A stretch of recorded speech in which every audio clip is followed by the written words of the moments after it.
नमस्कार दोस्तों, हालिया में कुछ अरुणाचल प्रदेश को लेकर घटनाएं हुई हैं। हमारे प्रधानमंत्री ने वहां पर सेला टनल का उद्घाटन किया। उसके बाद उसमें चीन की क्या प्रतिक्रिया आई, अभी उस पर अमेरिका की क्या प्रक्रिया है, आइए इस चीज़ को वीडियोज़ के माध्यम से समझते हैं।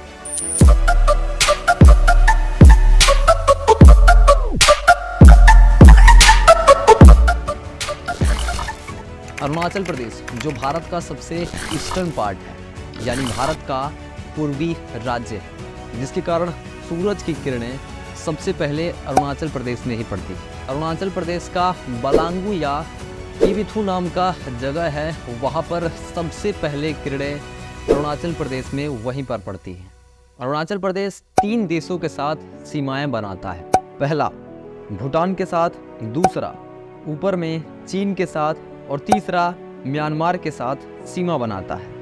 अरुणाचल प्रदेश शुरू से ही कोई अलग देश नहीं था, बल्कि आसाम से ही इसे कंट्रोल किया जाता था एज एक एजेंसी के तौर पर। और अरुणाचल प्रदेश का उस समय नाम था नेफा, नॉर्थ ईस्ट फ्रंटियर एजेंसी, यानी नेफा। और इस अरुणाचल प्रदेश में कंट्रोल आसाम का होता था। ये समय धीरे धीरे बढ़ता गया और फिर आसाम को बहुत ही टफ कंडीशन झेलने पड़ गई अरुणाचल प्रदेश को कंट्रोल करने का। इसी के लिए केंद्र सरकार ने 1972 में आंध्र प्रदेश को अपने अंडर में ले लिया, जिसका नाम हो गया यूनियन टेरिटरी। जैसे दिल्ली एक यूनियन टेरिटरी है, चंडीगढ़ एक यूनियन टेरिटरी है। इसके बाद ही इस नेफा का नाम बदलकर अरुणाचल प्रदेश कर दिया गया। इस प्रकार से अरुणाचल प्रदेश अपने अस्तित्व में आया। इसके बाद अरुणाचल प्रदेश के लोगों का डिमांड धीरे धीरे बढ़ने लगा कि हमारे पास भी हमारी गवर्नमेंट होनी चाहिए। सेंट्रल गवर्नमेंट क्यों कंट्रोल करेगी? अभी जैसे लद्दाख के लोगों का डिमांड है कि हमें स्टेटहुड दो या फिर असेंबली दी जाए। लद्दाख के लोगों का कंप्लीट स्टेट की मांग नहीं है, वो यूनियन टेरिटरी से असेंबली मांग रहे हैं। अगर आपने हमारा लद्दाख पर वीडियो नहीं देखा है तो लिंक डिस्क्रिप्शन में मिल जाएगा, जाकर देख सकते हैं। हम अपने टॉपिक पर वापस आते हैं। 1987 में केंद्र सरकार ने आंध्र प्रदेश को एक कंप्लीट स्टेट का दर्जा दे दिया और आंध्र प्रदेश इसी प्रकार से एक स्टेट बन गया और इसकी राजधानी ईटानगर है। सबसे कम जनसंख्या और घनत्व है यहाँ पर, बहुत कम लोग यहाँ पर रहते हैं। रीज़न ये है कि पूरा का पूरा पहाड़ी इलाका है। डाफला, मिसमी, अबीर, पटकोई, बूम, ये सब पहाड़ यहाँ पर भरे पड़े हैं। चाय पत्ती का यहीं पर उत्पादन होता है और बहुत सारे मात्रा में। और इसी आंध्र प्रदेश पर चाइना कब्जा करने पर तुला है, जो कि भारत में यानी आंध्र प्रदेश में 60 से 70 किलोमीटर अंदर घुस चुका है चाइना। आप खुद भारतीय जनता पार्टी के विधायक के मुंह से ये बातें सुन सकते हैं। मोर देन 50-60 किलोमीटर चाइना हमारा टेरिटरी में कब्जा करके रखा है। तो इसलिए मैं अपना सरकार को और इस सदन को और अपना मीडिया हाउस को ये रिक्वेस्ट करना चाहता हूँ। आपका ये बताता है कि तिब्बत का एक भाग आंध्र प्रदेश है, जबकि ये गलत बताता है और उसी को अपनाने के लिए तुला पड़ा है। सो इस चीज़ को हम अगली वीडियो में देखेंगे। तो मिलते हैं एक बड़े धमाके के साथ। सो वीडियो में लास्ट तक बने रहने के लिए नमस्कार दोस्तों। पिछले महीने 30,000 से ज़्यादा लोग लद्दाख में इकट्ठे होकर प्रोटेस्ट किए। इन वीडियोज़ को देखिए।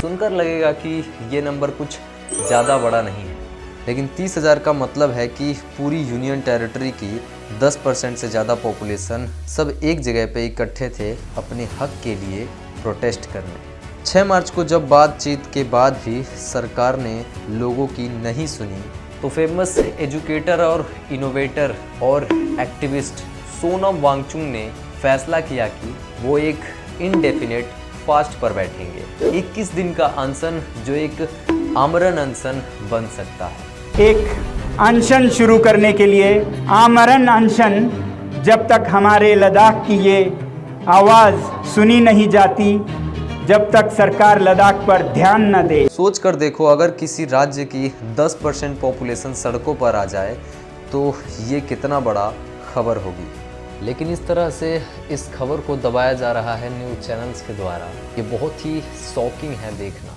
प्रोटेस्टर्स की आखिर क्या डिमांड है, इसकी बात आगे वीडियो में करेंगे। लेकिन वीडियो में आगे आपको ये भी दिखाना चाहता हूँ कि ये कहानी सिर्फ लद्दाख की ही नहीं है, यही कहानी देश के कोने कोने में रची जा रही है आज के दिन। जो पॉलिटिकल कॉरपोरेट माफिया आज के दिन लद्दाख को खतरे में डाल रहा है, ये वही माफिया है जो सहदेव को तबाह कर दिया, मणिपुर की पहाड़ियों में आग लगा दी, बक्सवाहा को तबाह करने पर तुला है। ये वही माफिया है जिसके वजह से आज जोशीमठ डूब रहा है, जिसके वजह से उत्तरकाशी की टनल गिरी, जिससे आज लक्षद्वीप खतरे में है। ये माफिया जिसे अगर रोका ना जाए तो ये देश को दीमक की तरह धीरे धीरे खा जाएगा और अंदर से खोखला कर देगा। आइए जानते हैं इस वीडियोस के माध्यम से।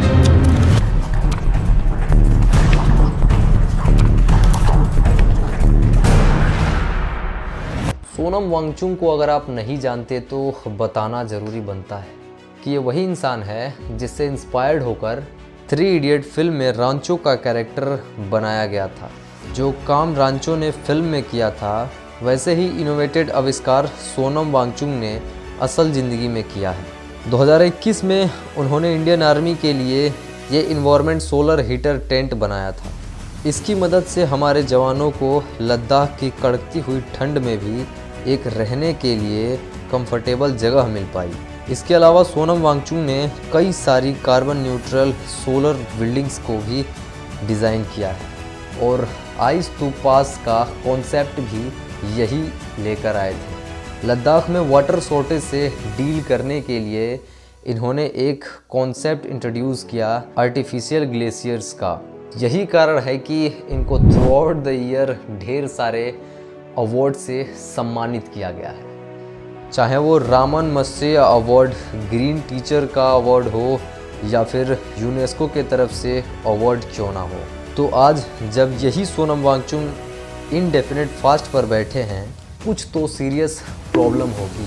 प्रॉब्लम है लद्दाख में डेमोक्रेसी की, लद्दाख के पर्यावरण की और लद्दाख के लोगों के राइट्स की। सभी लद्दाख के लोगों के यहाँ पर 4 डिमांड्स हैं। पहला, लद्दाख के कॉन्स्टिट्यूशन के 6th शेड्यूल में डाला जाए। दूसरा, लद्दाख को फुल स्टेटहुड दिया जाए। और तीसरा, लद्दाख के तरफ से 2 MPs दिए जाएं। करंटली सिर्फ 1 MP लोकसभा में लद्दाख की तरफ से होता है और राज्यसभा में 0 MPs। लद्दाख में सिक्योर जॉब के लिए पब्लिक सर्विस कमीशन स्टैब्लिश किया जाए। एक एक करके इन चारों डिमांड्स को समझते हैं। पहले ये 6th शेड्यूल क्या है? ये कॉन्स्टिट्यूशन का वो हिस्सा है जो देश की ट्राइबल पॉपुलेशन को प्रोटेक्ट करता है, देश के आदिवासी लोगों को। इसके अनुसार ट्राइबल एरियाज में डेमोक्रेसी को बढ़ावा देने के लिए आदिवासी लोग अपने खुद के ऑटोनोमस डिस्ट्रिक्ट काउंसिल और ऑटोनोमस रिलीजन काउंसिल बना सकते हैं, जिन्हें ADCs और ARCs भी कहा जाता है। और ये बेसिकली इलेक्ट्रिकल बॉडीज़ हैं जिसके पास पावर है वो ट्राइबल एरियाज़ को एडमिनिस्टर करना। लोकल लेवल पर जब आदिवासी लोग अपने ज़मीन को लेकर, अपने जंगल को लेकर, अपने सोशल कल्चर को लेकर अपने कानून खुद बना पाएँ, बाहर के लोग आकर उनकी ज़मीन, उनके रिसोर्सेज को एक्सप्लॉइट ना कर पाएँ। आज के दिन ये 6th शेड्यूल एप्लीकेबल है आसाम, मेघालय, त्रिपुरा और मिजोरम की स्टेट की ट्राइबल एरियाज़ में। अब आप सोचेंगे कि लद्दाख में तो कोई जंगल नहीं है, तो लद्दाख के लोग इसकी क्यों डिमांड कर रहे हैं? इसके पीछे 3 मेन कारण हैं। ये बात सही है कि लद्दाख में कोई ज़्यादा जंगल देखने को नहीं मिलते हैं, लेकिन हर एरियाज़ की अपनी एक बायोडाइवर्सिटीज़ होती है। और सोनम जी ने कई बार समझाया है कि लद्दाख का जो एरियाज़ है वो क्लाइमेट चेंज को कंसीडर करते हुए बहुत ज़्यादा वल्नरेबल एरिया है। The mountains are facing the wrath of nature in the face of climate change. अगर इस एरिया में रिसोर्सेज को एक्सपोर्ट करने दिया गया तो लद्दाख के लिए बहुत बड़ा ख़तरा है। नेचुरल डिजास्टर, लैंडस्लाइड, सबकी संख्या बढ़ जाएगी। लद्दाख की जो मेजॉरिटी पॉपुलेशन है वो एक्चुअल में शेड्यूल ट्राइबल की कैटेगरी में आती है। NCST के अनुसार लेह में करीब 66.8% पॉपुलेशन शेड्यूल ट्राइब्स की है।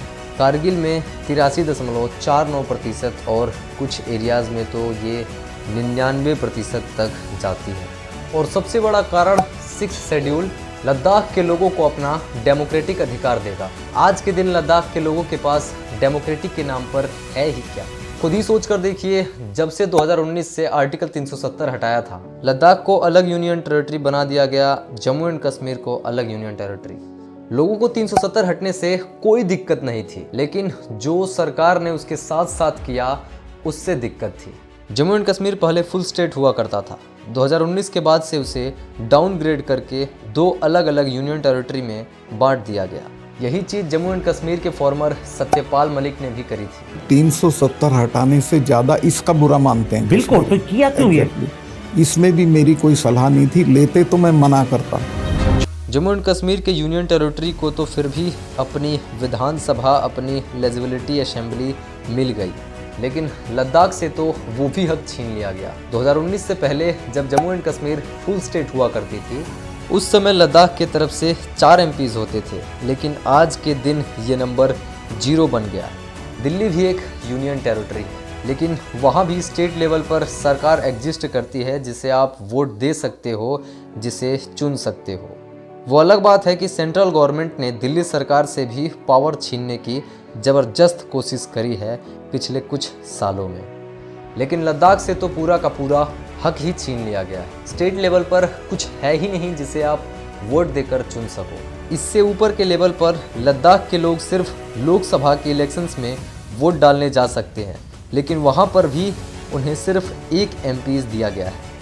यही कारण है कि इन सारी डिमांड के पीछे लोकल लेवल पर हमें 6 शेड्यूल में शामिल करो, ताकि हम अपने ADCs, ARCs को चुन पाएँ और हम अपनी ज़मीन को प्रोटेक्ट कर पाएँ। स्टेट लेवल पर हमें फुल स्टेटहुड दो, वो नहीं देना तो कम से कम एक लेजिस्लेटिव असेंबली दो कि हम अपनी सरकार चुन सकें। सेंट्रल लेवल पर हमें 2 MPs दो, नहीं तो ये डेमोक्रेसी के नाम पर क्या ही नाटक चल रहा है।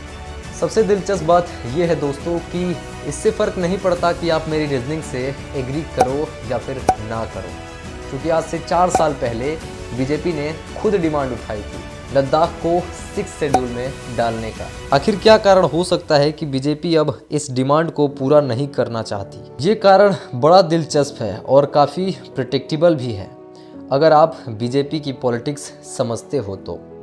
क्या है ये कारण, इसकी बात अगली वीडियो में करते हैं। सो इस वीडियो में बस इतना ही। लास्ट तक बने रहने के लिए धन्यवाद। नमस्कार दोस्तों, हालिया में कुछ अरुणाचल प्रदेश को लेकर घटनाएं हुई हैं। हमारे प्रधानमंत्री ने वहां पर सेला टनल का उद्घाटन किया, उसके बाद उसमें चीन की क्या प्रतिक्रिया आई, अभी उस पर अमेरिका की क्या प्रक्रिया है, आइए इस चीज़ को वीडियोज़ के माध्यम से समझते हैं।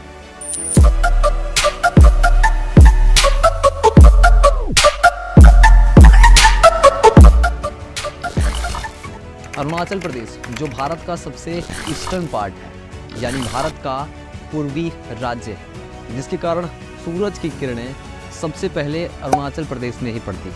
अरुणाचल प्रदेश का बलांगू या टीविथू नाम का जगह है, वहाँ पर सबसे पहले किरणें अरुणाचल प्रदेश में वहीं पर पड़ती हैं।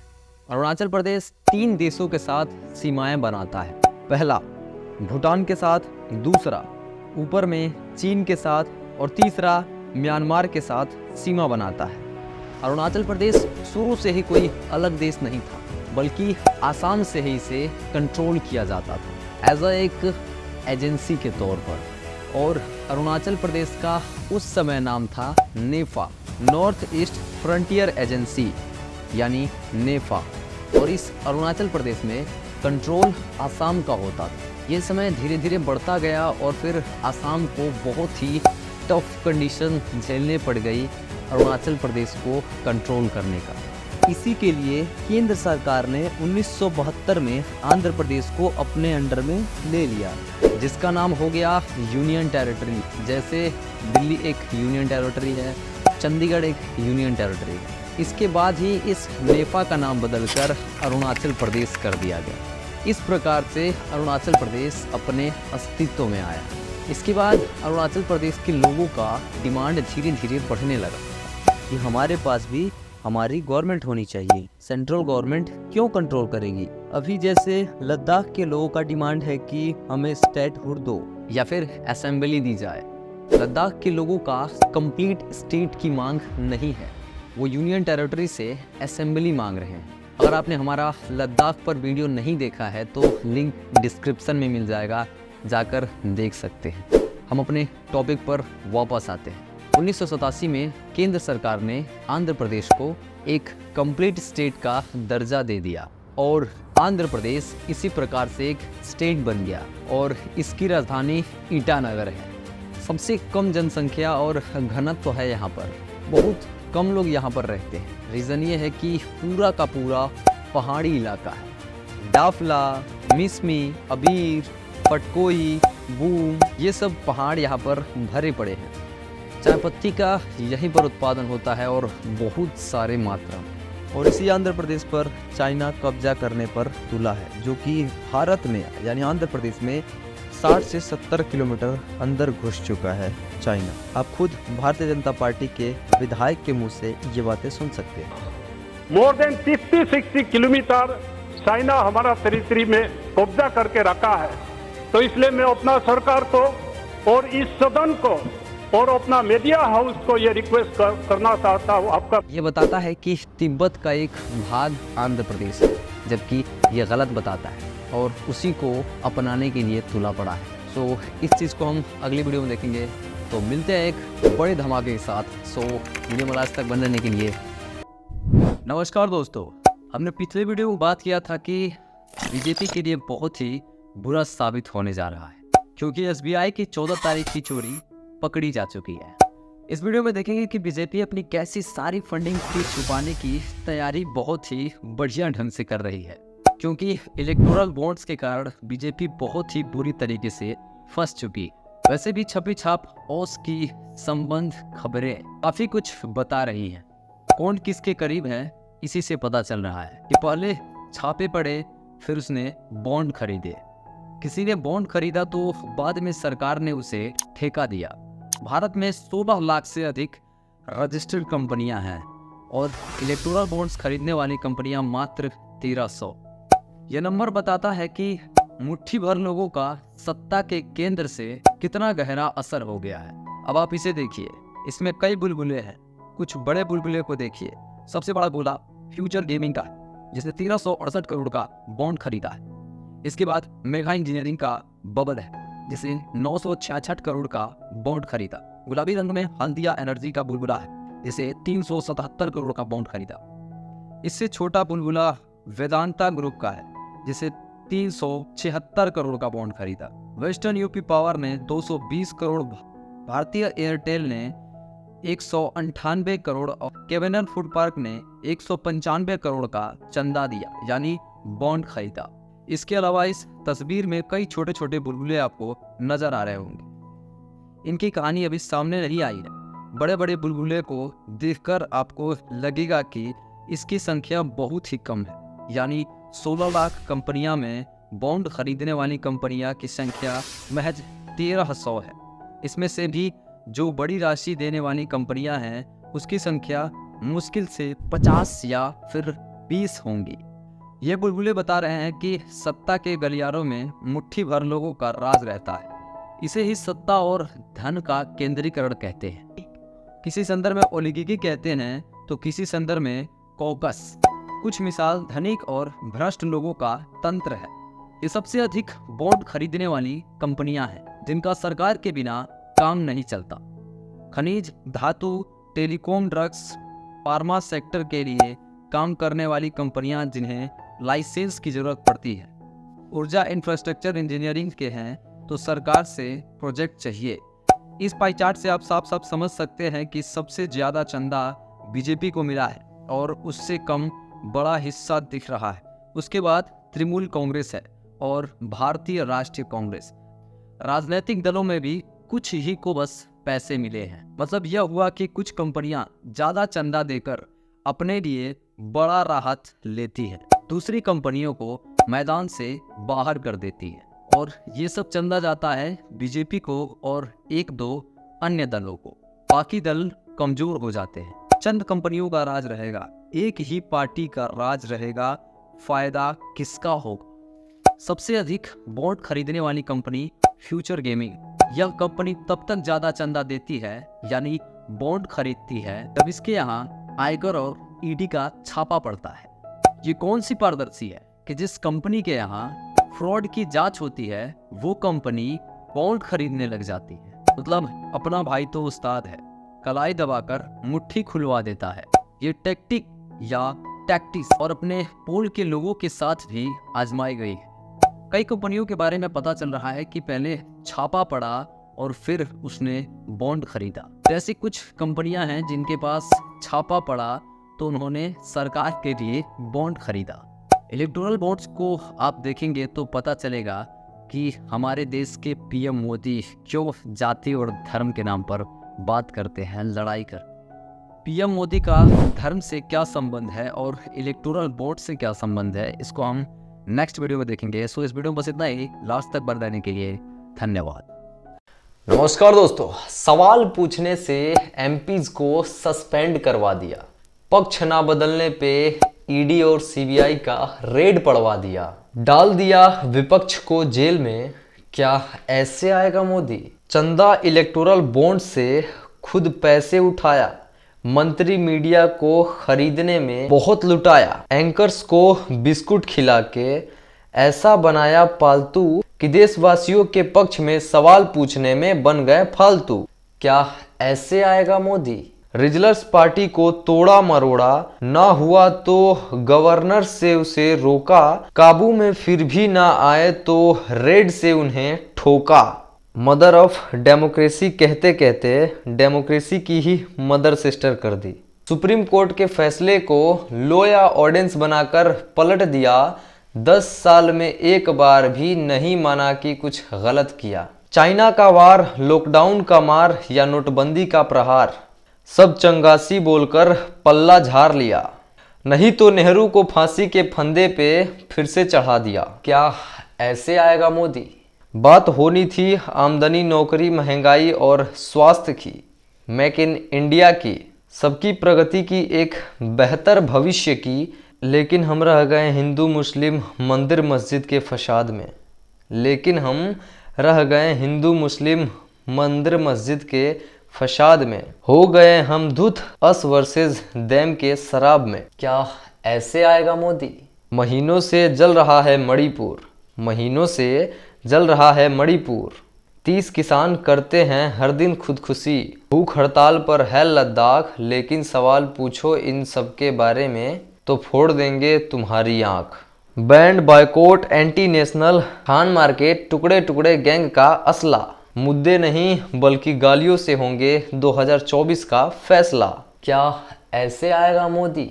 सुप्रीम कोर्ट में हो रहा है अलबेला, सुप्रीम कोर्ट में हो रहा है अलबेला, बेल की अर्जी हो रही है विड्रॉ, विपक्ष के खाते हो रहे हैं सील और जबरन खाली, विपक्ष के खाते हो रहे हैं सील और जबरन खाली, और कह रहे हैं दिस इज द लॉ। देश में एफडीआई हुआ 16 साल में सबसे कम, देश में एफडीआई हुआ 16 साल में सबसे कम, लेकिन गोदी मीडिया बोलता है बंदे में है दम। क्या ऐसे आएगा मोदी? क्या ऐसे आएगा मोदी? नमस्कार दोस्तों, सवाल पूछने से एमपीज को सस्पेंड करवा दिया, पक्ष ना बदलने पे ईडी और सीबीआई का रेड पड़वा दिया, डाल दिया विपक्ष को जेल में।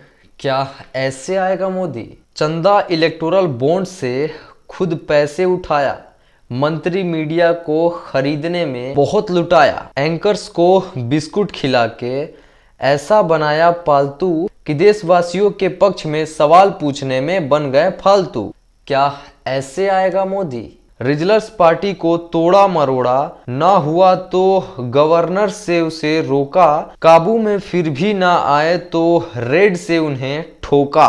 मदर ऑफ डेमोक्रेसी कहते कहते डेमोक्रेसी की ही मदर सिस्टर कर दी। सुप्रीम कोर्ट के फैसले को लॉ या ऑर्डिनेंस बनाकर पलट दिया, 10 साल में एक बार भी नहीं माना कि कुछ गलत किया। चाइना का वार, लॉकडाउन का मार या नोटबंदी का प्रहार, सब चंगासी बोलकर पल्ला झाड़ लिया। नहीं तो नेहरू को फांसी के फंदे पे फिर से चढ़ा दिया। क्या ऐसे आएगा मोदी? बात होनी थी आमदनी, नौकरी, महंगाई और स्वास्थ्य की, मेक इन इंडिया की, सबकी प्रगति की, एक बेहतर भविष्य की। लेकिन हम रह गए हिंदू मुस्लिम मंदिर मस्जिद के फसाद में। लेकिन हम रह गए हिंदू मुस्लिम मंदिर मस्जिद के फसाद में। हो गए हम धुत अस वर्सेस देम के शराब में। क्या ऐसे आएगा मोदी? महीनों से जल रहा है मणिपुर, महीनों से जल रहा है मणिपुर। 30 किसान करते हैं हर दिन खुदकुशी। भूख हड़ताल पर है लद्दाख, लेकिन सवाल पूछो इन सब के बारे में तो फोड़ देंगे तुम्हारी आंख। Band, boycott, anti national, Khan market, टुकड़े टुकड़े गैंग का असला। मुद्दे नहीं बल्कि गालियों से होंगे 2024 का फैसला। क्या ऐसे आएगा मोदी? सुप्रीम कोर्ट में हो रहा है अलबेला, सुप्रीम कोर्ट में हो रहा है अलबेला। बेल की अर्जी हो रही है विड्रॉ। विपक्ष के खाते हो रहे हैं सील और जबरन खाली। विपक्ष के खाते हो रहे हैं सील और जबरन खाली, और कह रहे हैं दिस इज द लॉ। देश में एफडीआई हुआ 16 साल में सबसे कम। देश में एफडीआई हुआ 16 साल में सबसे कम, लेकिन गोदी मीडिया बोलता है बंदे में है दम। क्या ऐसे आएगा मोदी? क्या ऐसे आएगा मोदी? नमस्कार दोस्तों, हमने पिछले वीडियो में बात किया था कि बीजेपी के लिए बहुत ही बुरा साबित होने जा रहा है, क्योंकि एसबीआई की 14 तारीख की चोरी पकड़ी जा चुकी है। इस वीडियो में देखेंगे कि बीजेपी अपनी कैसी सारी फंडिंग की छुपाने की तैयारी बहुत ही बढ़िया ढंग से कर रही है, क्योंकि इलेक्टोरल बॉन्ड्स के कारण बीजेपी बहुत ही बुरी तरीके से फंस चुकी। वैसे भी छपी छाप ओस की संबंध खबरें काफी कुछ बता रही हैं। कौन किसके करीब है इसी से पता चल रहा है कि पहले छापे पड़े, फिर उसने बॉन्ड खरीदे। किसी ने बॉन्ड खरीदा तो बाद में सरकार ने उसे ठेका दिया। भारत में 16 लाख से अधिक रजिस्टर्ड कंपनियां हैं और इलेक्टोरल बॉन्ड्स खरीदने वाली कंपनियां मात्र 1300। यह नंबर बताता है कि मुट्ठी भर लोगों का सत्ता के केंद्र से कितना गहरा असर हो गया है। अब आप इसे देखिए, इसमें कई बुलबुले हैं। कुछ बड़े बुलबुले को देखिए। सबसे बड़ा बुलबुला फ्यूचर गेमिंग का, जिसने 1368 करोड़ का बॉन्ड खरीदा है। इसके बाद मेगा इंजीनियरिंग का बबल है, जिसे 966 करोड़ का बॉन्ड खरीदा। गुलाबी रंग में हल्दिया एनर्जी का बुलबुला है, जिसे 377 करोड़ का बॉन्ड खरीदा। इससे छोटा बुलबुला वेदांता ग्रुप का है, जिसे 376 करोड़ का बॉन्ड खरीदा। वेस्टर्न यूपी पावर ने 220 करोड़, भारतीय एयरटेल ने 198 करोड़ और केवेनर फूड पार्क ने 195 करोड़ का चंदा दिया, यानी बॉन्ड खरीदा। इसके अलावा इस तस्वीर में कई छोटे छोटे बुलबुले आपको नजर आ रहे होंगे। इनकी कहानी अभी सामने नहीं आई है। बड़े बड़े बुलबुले को देखकर आपको लगेगा कि इसकी संख्या बहुत ही कम है, यानी 16 लाख कंपनियां में बॉन्ड खरीदने वाली कंपनियां की संख्या महज 1300 है। इसमें से भी जो बड़ी राशि देने वाली कंपनियां हैं उसकी संख्या मुश्किल से 50 या फिर 20 होंगी। ये बुलबुले बता रहे हैं कि सत्ता के गलियारों में मुट्ठी भर लोगों का राज रहता है। इसे ही सत्ता और धन का केंद्रीकरण कहते हैं। किसी संदर्भ में ओलिगार्की कहते हैं तो किसी संदर्भ में कॉकस। कुछ मिसाल धनिक और भ्रष्ट लोगों का तंत्र है। ये सबसे अधिक बॉन्ड खरीदने वाली कंपनियां हैं, जिनका सरकार के बिना काम नहीं चलता। खनिज, धातु, टेलीकॉम, ड्रग्स, फार्मा सेक्टर के लिए काम करने वाली कंपनियां जिन्हें लाइसेंस की जरूरत पड़ती है। ऊर्जा इंफ्रास्ट्रक्चर इंजीनियरिंग के हैं तो सरकार से प्रोजेक्ट चाहिए।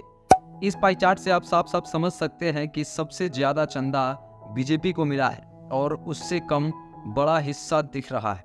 उसके बाद तृणमूल कांग्रेस है और भारतीय राष्ट्रीय कांग्रेस। राजनीतिक दलों में भी कुछ ही को बस पैसे मिले हैं। मतलब यह हुआ कि कुछ कंपनियां ज़्यादा चंदा देकर अपने लिए बड़ा राहत लेती है, दूसरी कंपनियों को मैदान से बाहर कर देती है, और ये सब चंदा जाता है बीजेपी को और एक दो अन्य दलों को। बाकी दल कमजोर हो जाते हैं। चंद कंपनियों का राज रहेगा। एक ही पार्टी का राज रहेगा, फायदा किसका होगा। सबसे अधिक बॉन्ड खरीदने वाली कंपनी फ्यूचर गेमिंग। यह कंपनी तब तक ज्यादा चंदा देती है यानी बॉन्ड खरीदती है जब इसके यहाँ आयकर और ईडी का छापा पड़ता है।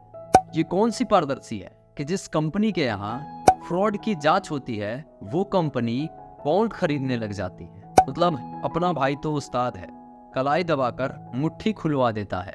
ये टैक्टिक या टैक्टिस और अपने पोल के लोगों के साथ भी आजमाई गई है।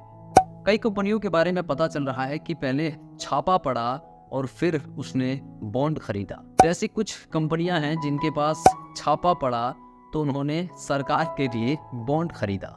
इलेक्टोरल बॉन्ड्स को आप देखेंगे तो पता चलेगा कि हमारे देश के पीएम मोदी क्यों जाति और धर्म के नाम पर बात करते हैं, लड़ाई कर। पीएम मोदी का धर्म से क्या संबंध है और इलेक्टोरल बॉन्ड से क्या संबंध है, इसको हम नेक्स्ट वीडियो में देखेंगे। सो इस वीडियो में बस इतना ही। लास्ट तक बने रहने के लिए धन्यवाद। नमस्कार दोस्तों, हमने पिछले वीडियो में बात किया था कि बीजेपी के लिए बहुत ही बुरा साबित होने जा रहा है क्योंकि एसबीआई की 14 तारीख की चोरी पकड़ी जा चुकी है। इस वीडियो में देखेंगे कि बीजेपी अपनी कैसी सारी फंडिंग की छुपाने की तैयारी बहुत ही बढ़िया ढंग से कर रही है क्योंकि इलेक्टोरल बॉन्ड्स के कारण बीजेपी बहुत ही बुरी तरीके से फंस चुकी। वैसे भी छपी छाप ओस की संबंध खबरें काफी कुछ बता रही हैं। कौन किसके करीब है इसी से पता चल रहा है कि पहले छापे पड़े फिर उसने बॉन्ड खरीदे। किसी ने बॉन्ड खरीदा तो बाद में सरकार ने उसे ठेका दिया। भारत में 16 लाख से अधिक रजिस्टर्ड कंपनियां हैं और इलेक्टोरल बॉन्ड्स खरीदने वाली कंपनियां मात्र 1300। यह नंबर बताता है कि मुट्ठी भर लोगों का सत्ता के केंद्र से कितना गहरा असर हो गया है। अब आप इसे देखिए, इसमें कई बुलबुले हैं। कुछ बड़े बुलबुले को देखिए। सबसे बड़ा बुलबुला फ्यूचर गेमिंग का है जिसने 1368 करोड़ का बॉन्ड खरीदा है। इसके बाद मेगा इंजीनियरिंग का बबल है जिसे 966 करोड़ का बॉन्ड खरीदा। गुलाबी रंग में हल्दिया एनर्जी का बुलबुला है जिसे 377 करोड़ का बॉन्ड खरीदा। इससे छोटा बुलबुला वेदांता ग्रुप का है जिसे 376 करोड़ का बॉन्ड खरीदा। वेस्टर्न यूपी पावर ने 220 करोड़, भारतीय एयरटेल ने 198 करोड़ और केवेनर फूड पार्क ने 195 करोड़ का चंदा दिया यानी बॉन्ड खरीदा। इसके अलावा इस तस्वीर में कई छोटे छोटे बुलबुले आपको नजर आ रहे होंगे। इनकी कहानी अभी सामने नहीं आई है। बड़े बड़े बुलबुले को देखकर आपको लगेगा कि इसकी संख्या बहुत ही कम है, यानी 16 लाख कंपनियां में बॉन्ड खरीदने वाली कंपनियां की संख्या महज 1300 है। इसमें से भी जो बड़ी राशि देने वाली कंपनियां हैं उसकी संख्या मुश्किल से 50 या फिर 20 होंगी। ये बुलबुले बता रहे हैं कि सत्ता के गलियारों में मुट्ठी भर लोगों का राज रहता है। इसे ही सत्ता और धन का केंद्रीकरण कहते हैं। किसी संदर्भ में ओलिगार्की कहते हैं तो किसी संदर्भ में कॉकस। कुछ मिसाल धनिक और भ्रष्ट लोगों का तंत्र है। ये सबसे अधिक बॉन्ड खरीदने वाली कंपनियां हैं जिनका सरकार के बिना काम नहीं चलता। खनिज, धातु, टेलीकॉम, ड्रग्स, फार्मा सेक्टर के लिए काम करने वाली कंपनियां जिन्हें लाइसेंस की जरूरत पड़ती है। ऊर्जा इंफ्रास्ट्रक्चर इंजीनियरिंग के हैं तो सरकार से प्रोजेक्ट चाहिए। इस पाई चार्ट से आप साफ साफ समझ सकते हैं कि सबसे ज्यादा चंदा बीजेपी को मिला है और उससे कम बड़ा हिस्सा दिख रहा है। उसके बाद तृणमूल कांग्रेस है और भारतीय राष्ट्रीय कांग्रेस। राजनीतिक दलों में भी कुछ ही को बस पैसे मिले हैं। मतलब यह हुआ कि कुछ कंपनियां ज्यादा चंदा देकर अपने लिए बड़ा राहत लेती है, दूसरी कंपनियों को मैदान से बाहर कर देती है और ये सब चंदा जाता है बीजेपी को और एक दो अन्य दलों को। बाकी दल कमजोर हो जाते हैं। चंद कंपनियों का राज रहेगा, एक ही पार्टी का राज रहेगा, फायदा किसका होगा। सबसे अधिक बॉन्ड खरीदने वाली कंपनी फ्यूचर गेमिंग। यह कंपनी तब तक ज्यादा चंदा देती है यानी बॉन्ड खरीदती है जब इसके यहाँ आयकर और ईडी का छापा पड़ता है। ये कौन सी पारदर्शी है कि जिस कंपनी के यहाँ फ्रॉड की जांच होती है वो कंपनी बॉन्ड खरीदने लग जाती है। मतलब अपना भाई तो उस्ताद है, कलाई दबाकर मुट्ठी खुलवा देता है। ये टैक्टिक या टैक्टिस और अपने पोल के लोगों के साथ भी आजमाई गई है। कई कंपनियों के बारे में पता चल रहा है कि पहले छापा पड़ा और फिर उसने बॉन्ड खरीदा। ऐसी कुछ कंपनियां हैं जिनके पास छापा पड़ा तो उन्होंने सरकार के लिए बॉन्ड खरीदा। इलेक्टोरल बॉन्ड्स को आप देखेंगे तो पता चलेगा कि हमारे देश के पीएम मोदी क्यों जाति और धर्म के नाम पर बात करते हैं, लड़ाई कर। पीएम मोदी का धर्म से क्या संबंध है और इलेक्टोरल बॉन्ड से क्या संबंध है, इसको हम नेक्स्ट वीडियो में देखेंगे। सो इस वीडियो में बस इतना ही। लास्ट तक बने रहने के लिए धन्यवाद। नमस्कार दोस्तों, हमने पिछले वीडियो में बात किया था कि बीजेपी के लिए बहुत ही बुरा साबित होने जा रहा है क्योंकि एसबीआई की 14 तारीख की चोरी पकड़ी जा चुकी है। इस वीडियो में देखेंगे कि बीजेपी अपनी कैसी सारी फंडिंग की छुपाने की तैयारी बहुत ही बढ़िया ढंग से कर रही है क्योंकि इलेक्टोरल बॉन्ड्स के कारण बीजेपी बहुत ही बुरी तरीके से फंस चुकी। वैसे भी छपी छाप ओस की संबंध खबरें काफी कुछ बता रही हैं। कौन किसके करीब है इसी से पता चल रहा है कि पहले छापे पड़े फिर उसने बॉन्ड खरीदे। किसी ने बॉन्ड खरीदा तो बाद में सरकार ने उसे ठेका दिया। भारत में 16 लाख से अधिक रजिस्टर्ड कंपनियां हैं और इलेक्टोरल बॉन्ड्स खरीदने वाली कंपनियां मात्र 1300। यह नंबर बताता है कि मुट्ठी भर लोगों का सत्ता के केंद्र से कितना गहरा असर हो गया है। अब आप इसे देखिए, इसमें कई बुलबुले हैं। कुछ बड़े बुलबुले को देखिए। सबसे बड़ा बुलबुला फ्यूचर गेमिंग का, जिसने 1368 करोड़ का बॉन्ड खरीदा है। इसके बाद मेगा इंजीनियरिंग का बबल है, जिसे 966 करोड़ का बॉन्ड खरीदा। गुलाबी रंग में हल्दिया एनर्जी का बुलबुला है, जिसे 377 करोड़ का बॉन्ड खरीदा। इससे छोटा बुलबुला वेदांता ग्रुप का है, जिसे 376 करोड़ का बॉन्ड खरीदा। वेस्टर्न यूपी पावर ने 220 करोड़, भारतीय एयरटेल ने 198 करोड़ और केवेनर फूड पार्क ने 195 करोड़ का चंदा दिया, यानी बॉन्ड खरीदा। इसके अलावा इस तस्वीर में कई छोटे छोटे बुलबुले आपको नजर आ रहे होंगे। इनकी कहानी अभी सामने नहीं आई है। बड़े बड़े बुलबुले को देखकर आपको लगेगा कि इसकी संख्या बहुत ही कम है, यानी 16 लाख कंपनियां में बॉन्ड खरीदने वाली कंपनियां की संख्या महज 1300 है। इसमें से भी जो बड़ी राशि देने वाली कंपनियां हैं उसकी संख्या मुश्किल से 50 या फिर 20 होंगी। ये बुलबुले बता रहे हैं कि सत्ता के गलियारों में मुट्ठी भर लोगों का राज रहता है। इसे ही सत्ता और धन का केंद्रीकरण कहते हैं। किसी संदर्भ में ओलिगार्की कहते हैं तो किसी संदर्भ में कॉकस। कुछ मिसाल धनिक और भ्रष्ट लोगों का तंत्र है। ये सबसे अधिक बॉन्ड खरीदने वाली कंपनियां हैं जिनका सरकार के बिना काम नहीं चलता। खनिज, धातु, टेलीकॉम, ड्रग्स, फार्मा सेक्टर के लिए काम करने वाली कंपनियां जिन्हें लाइसेंस की जरूरत पड़ती है। ऊर्जा इंफ्रास्ट्रक्चर इंजीनियरिंग के हैं तो सरकार से प्रोजेक्ट चाहिए। इस पाई चार्ट से आप साफ साफ समझ सकते हैं कि सबसे ज्यादा चंदा बीजेपी को मिला है और उससे कम बड़ा हिस्सा दिख रहा है। उसके बाद तृणमूल कांग्रेस है और भारतीय राष्ट्रीय कांग्रेस। राजनीतिक दलों में भी कुछ ही को बस पैसे मिले हैं। मतलब यह हुआ कि कुछ कंपनियां ज्यादा चंदा देकर अपने लिए बड़ा राहत लेती है, दूसरी कंपनियों को मैदान से बाहर कर देती है और ये सब चंदा जाता है बीजेपी को और एक दो अन्य दलों को। बाकी दल कमजोर हो जाते हैं। चंद कंपनियों का राज रहेगा, एक ही पार्टी का राज रहेगा। फायदा किसका होगा? सबसे अधिक बॉन्ड खरीदने वाली कंपनी फ्यूचर गेमिंग। यह कंपनी तब तक ज्यादा चंदा देती है, यानी बॉन्ड खरीदती है, जब इसके यहाँ आयकर और ईडी का छापा पड़ता है। ये कौन सी पारदर्शी है कि जिस कंपनी के यहाँ फ्रॉड की जांच होती है वो कंपनी बॉन्ड खरीदने लग जाती है। मतलब अपना भाई तो उस्ताद है, कलाई दबाकर मुट्ठी खुलवा देता है। ये टैक्टिक या टैक्टिक्स और अपने पोल के लोगों के साथ भी आजमाई गई है। कई कंपनियों के बारे में पता चल रहा है कि पहले छापा पड़ा और फिर उसने बॉन्ड खरीदा। ऐसी कुछ कंपनियां हैं जिनके पास छापा पड़ा तो उन्होंने सरकार के लिए बॉन्ड खरीदा। इलेक्टोरल बॉन्ड्स को आप देखेंगे तो पता चलेगा कि हमारे देश के पीएम मोदी क्यों जाति और धर्म के नाम पर बात करते हैं, लड़ाई कर।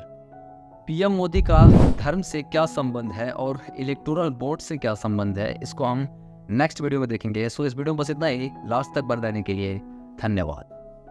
नमस्कार दोस्तों, इकोनॉमी क्लास में एक एयरवेज फ्लाइट टिकट दिल्ली से मुंबई जाने के लिए आज के दिन 5,000 कॉस्ट लगती है। लेकिन क्या आप गैस कर सकते हो दुनिया की सबसे महंगी फ़्लाइट टिकट आखिर कितनी महंगी होगी?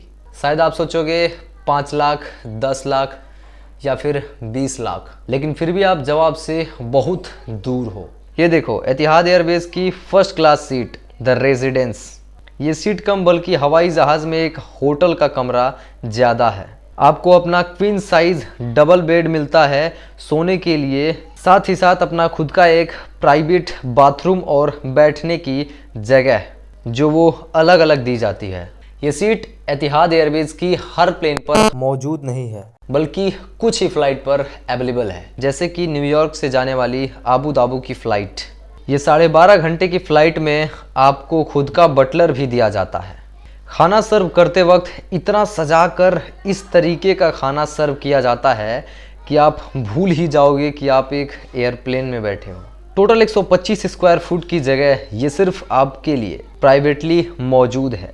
ये ऑलमोस्ट एक होटल के कमरे जितना बड़ा हो गया, इसलिए इसका नाम इन्होंने रखा है द रेजिडेंस। और इसकी कॉस्ट पड़ती है एक फ़्लाइट के लिए 55 लाख रुपए। इतने में आप 50 से ज़्यादा iPhone 15 खरीद सकते हो, या फिर एक बहुत ही लग्जरी गाड़ी खरीद सकते हो, या फिर घर भी खरीदा जा सकता है कुछ जगहों पर इस प्राइस में। सुनकर शॉकिंग लग रहा होगा तो इसका अपोजिट एग्जाम्पल सुनो, वो भी इतना ही शॉकिंग है। क्या आप गेस कर सकते हो दुनिया की सबसे सस्ती टिकट कितनी सस्ती हो सकती है? ये एक यूरोपियन एयरलाइन है रायन एयर नाम से, जो जानी जाती है अपनी सस्ती फ़्लाइट टिकट के लिए। ऑन एवरेज रायन एयर की टिकट का प्राइस अक्सर 800 से 1500 के बीच रहता है, और ये प्राइस सही मायनों में अनबिलीवेबली सस्ता है, क्योंकि यहाँ पर हमें ये भी अकाउंट में लेना चाहिए कि यूरोपियन देश की पर कैपिटा इनकम बहुत ज़्यादा होती है, तो वहाँ के लोगों के बाइंग पावर ज़्यादा है। इससे अगर इंडिया का इन्फो बैलेंस बनाना है तो इसे 5 गुना कम कर लो। इमेजिन करो 100 से 200 रुपए की फ़्लाइट टिकट होना। रायन एयर और एतिहाद एयरवेज, ये दोनों एग्जाम्पल एक दूसरे के बिल्कुल एक्सट्रीम हैं, लेकिन मैं चाहता हूँ कि आप बस एक लास्ट चीज़ गैस करो। आप सब ये सोच कर देखो कि इन दोनों एयरलाइंस में सबसे ज़्यादा प्रॉफिट कौन सी एयरलाइंस कमाती है। इसका सही जवाब है रायन एयर। 2022 के ईयर में एतिहाद ने अपना हाईएस्ट प्रॉफिट रिकॉर्ड दिखाया $296 मिलियन का। सेम ईयर में रायन एयर का प्रॉफिट था $1.5 बिलियन। आखिर ये कैसे पॉसिबल हो सकता है? एयरलाइन पैसा कैसे कमाती है? क्या राज है बिजनेस मॉडल के पीछे? और आपको किन ट्रिक्स को अपनाना चाहिए सबसे सस्ती फ्लाइट टिकट के लिए? ये सब हम जानते हैं इस वीडियो के पार्ट 2 में। सो इस वीडियो में बस इतना ही। मिलते हैं नेक्स्ट वीडियो में। लास्ट तक बने रहने के लिए धन्यवाद। नमस्कार दोस्तों, हमने पिछले वीडियो में बात किया था कि बीजेपी के लिए बहुत ही बुरा साबित होने जा रहा है, क्योंकि SBI की 14 तारीख की चोरी पकड़ी जा चुकी है। इस वीडियो में देखेंगे कि बीजेपी अपनी कैसी सारी फंडिंग की छुपाने की तैयारी बहुत ही बढ़िया ढंग से कर रही है, क्योंकि इलेक्टोरल बॉन्ड्स के कारण बीजेपी बहुत ही बुरी तरीके से फंस चुकी। वैसे भी छपी छाप ओस की संबंध खबरें काफी कुछ बता रही हैं। कौन किसके करीब है इसी से पता चल रहा है कि पहले छापे पड़े, फिर उसने बॉन्ड खरीदे। किसी ने बॉन्ड खरीदा तो बाद में सरकार ने उसे ठेका दिया। भारत में 16 लाख से अधिक रजिस्टर्ड कंपनियां हैं और इलेक्टोरल बॉन्ड्स खरीदने वाली कंपनियां मात्र 1300। यह नंबर बताता है कि मुट्ठी भर लोगों का सत्ता के केंद्र से कितना गहरा असर हो गया है। अब आप इसे देखिए, इसमें कई बुलबुले हैं। कुछ बड़े बुलबुले को देखिए। सबसे बड़ा बुलबुला फ्यूचर गेमिंग का, जिसने 1368 करोड़ का बॉन्ड खरीदा है। इसके बाद मेगा इंजीनियरिंग का बबल है, जिसे 966 करोड़ का बॉन्ड खरीदा। गुलाबी रंग में हल्दिया एनर्जी का बुलबुला है, जिसे 377 करोड़ का बॉन्ड खरीदा। इससे छोटा बुलबुला वेदांता ग्रुप का है, जिसे 376 करोड़ का बॉन्ड खरीदा। वेस्टर्न यूपी पावर ने 220 करोड़, भारतीय एयरटेल ने 198 करोड़ और केवेनर फूड पार्क ने 195 करोड़ का चंदा दिया, यानी बॉन्ड खरीदा।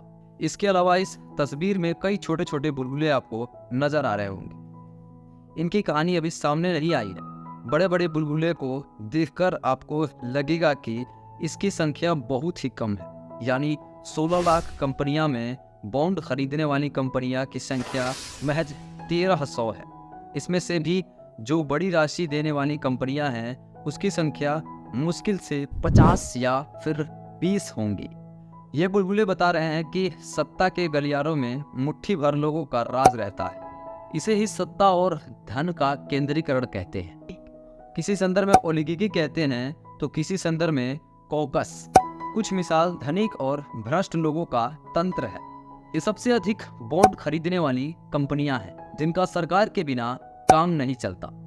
खनिज, धातु, टेलीकॉम, ड्रग्स, फार्मा सेक्टर के लिए काम करने वाली कंपनियां जिन्हें लाइसेंस की जरूरत पड़ती है। ऊर्जा इंफ्रास्ट्रक्चर इंजीनियरिंग के हैं तो सरकार से प्रोजेक्ट चाहिए। इस पाई चार्ट से आप साफ साफ समझ सकते हैं कि सबसे ज्यादा चंदा बीजेपी को मिला है और उससे कम बड़ा हिस्सा दिख रहा है। उसके बाद तृणमूल कांग्रेस है और भारतीय राष्ट्रीय कांग्रेस। राजनीतिक दलों में भी कुछ ही को बस पैसे मिले हैं। मतलब यह हुआ कि कुछ कंपनियां ज्यादा चंदा देकर अपने लिए बड़ा राहत लेती है, दूसरी कंपनियों को मैदान से बाहर कर देती है और ये सब चंदा जाता है बीजेपी को और एक दो अन्य दलों को। बाकी दल कमजोर हो जाते हैं। चंद कंपनियों का राज रहेगा, एक ही पार्टी का राज रहेगा।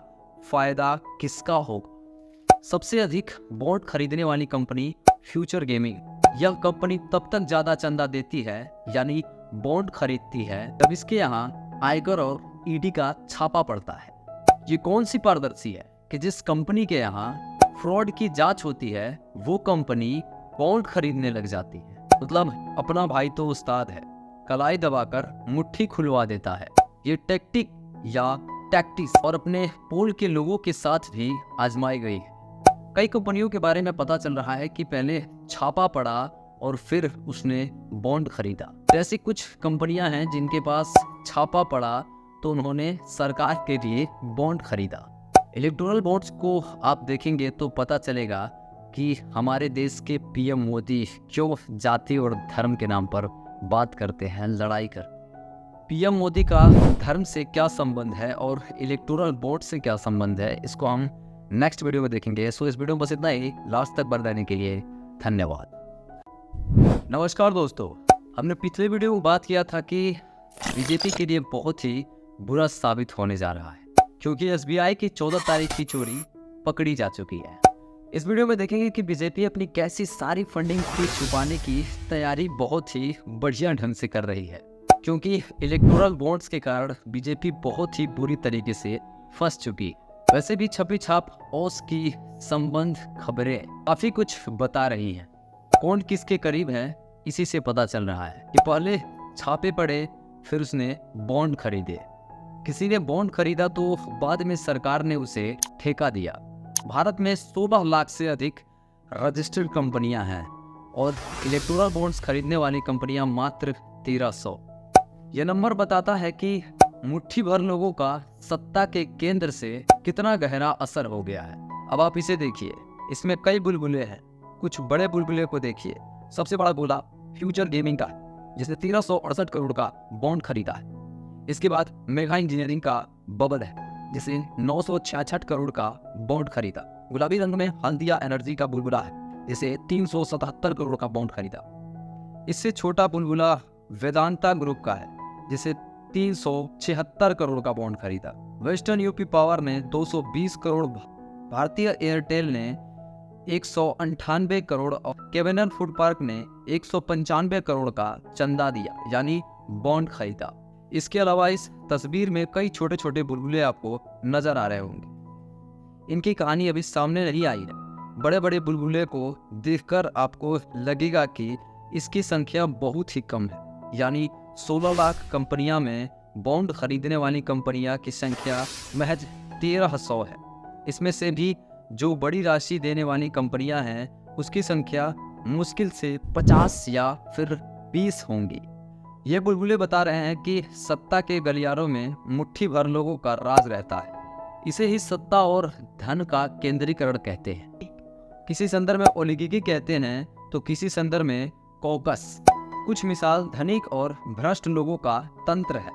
ये सबसे अधिक बॉन्ड खरीदने वाली कंपनियां हैं जिनका सरकार के बिना काम नहीं चलता। खनिज, धातु, टेलीकॉम, ड्रग्स, फार्मा सेक्टर के लिए काम करने वाली कंपनियां जिन्हें लाइसेंस की जरूरत पड़ती है। ऊर्जा, इंफ्रास्ट्रक्चर, इंजीनियरिंग के हैं तो सरकार से प्रोजेक्ट चाहिए। इस पाई चार्ट से आप साफ साफ समझ सकते हैं कि सबसे ज़्यादा चंदा बीजेपी को मिला है और उससे कम बड़ा हिस्सा दिख रहा है। उसके बाद तृणमूल कांग्रेस है और भारतीय राष्ट्रीय कांग्रेस।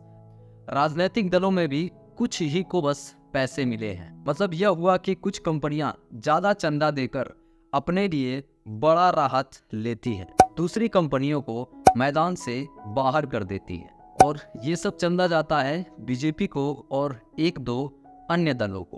बाकी दल कमजोर हो जाते हैं। चंद कंपनियों का राज रहेगा, एक ही पार्टी का राज रहेगा। फायदा किसका होगा? सबसे अधिक बॉन्ड खरीदने वाली कंपनी फ्यूचर गेमिंग। यह कंपनी तब तक ज्यादा चंदा देती है यानी बॉन्ड खरीदती है जब इसके यहाँ आयकर और ईडी का छापा पड़ता है। ये कौन सी पारदर्शी है कि जिस कंपनी के यहाँ फ्रॉड की जांच होती है वो कंपनी बॉन्ड खरीदने लग जाती है। मतलब अपना भाई तो उस्ताद है, कलाई दबाकर मुट्ठी खुलवा देता है। ये टैक्टिक या टैक्टिस और अपने पोल के लोगों के साथ भी आजमाई गई है। कई कंपनियों के बारे में पता चल रहा है कि पहले छापा पड़ा और फिर उसने बॉन्ड खरीदा। जैसी कुछ कंपनियां हैं जिनके पास छापा पड़ा तो उन्होंने सरकार के लिए बॉन्ड खरीदा। इलेक्टोरल बॉन्ड्स को आप देखेंगे तो पता चलेगा कि हमारे देश के पीएम मोदी क्यों जाति और धर्म के नाम पर बात करते हैं, लड़ाई कर। पीएम मोदी का धर्म से क्या संबंध है और इलेक्टोरल बॉन्ड से क्या संबंध है, इसको हम नेक्स्ट वीडियो में देखेंगे। सो इस वीडियो में बस इतना ही। लास्ट तक बने रहने के लिए धन्यवाद।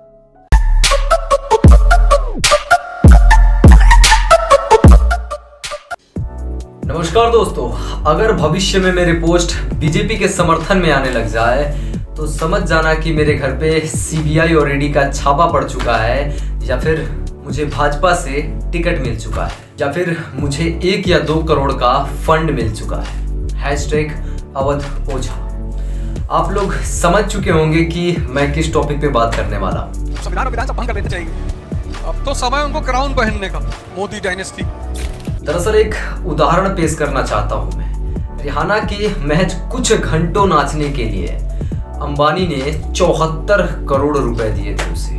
वो तो 14 साल से नाच रहा है। इमेजिन कर सकते हैं आप कि उसे कितना दिया होगा। और वो उसी पैसों से अवध ओझा का ईमान खरीद लिया है। दरअसल बात यह है कि अवध ओझा जो लाखों बच्चों के दिलों पर राज कर रहे थे, अब उसी टीचर को गालियां सुननी पड़ रही हैं। ये वही अवध ओझा है जो नरेंद्र मोदी को तानाशाह बताते हैं। ये वही अवध ओझा है जो कहते हैं कि नरेंद्र मोदी को अब किसी मठ पर जाकर बैठ जाना चाहिए। ये वही इंसान है जो आज बीजेपी ज्वाइन कर रहा है। इस अवध ओझा को बृजभूषण शरण सिंह के जगह पर चुनाव लड़ने के लिए टिकट दिया गया है। एक रिपोर्ट में मेंशन किया गया है कि इस अवध ओझा को 1 करोड़ 4 लाख रुपए का फंड दिया गया है। आखिर ये पैसे बीजेपी के पास कहां से आए? क्या अवध ओझा सही किए हैं पैसे लेकर? इसका जवाब आप कमेंट में दे सकते हैं। खैर, इस वीडियो में बस इतना ही। लास्ट तक बने रहने के लिए धन्यवाद।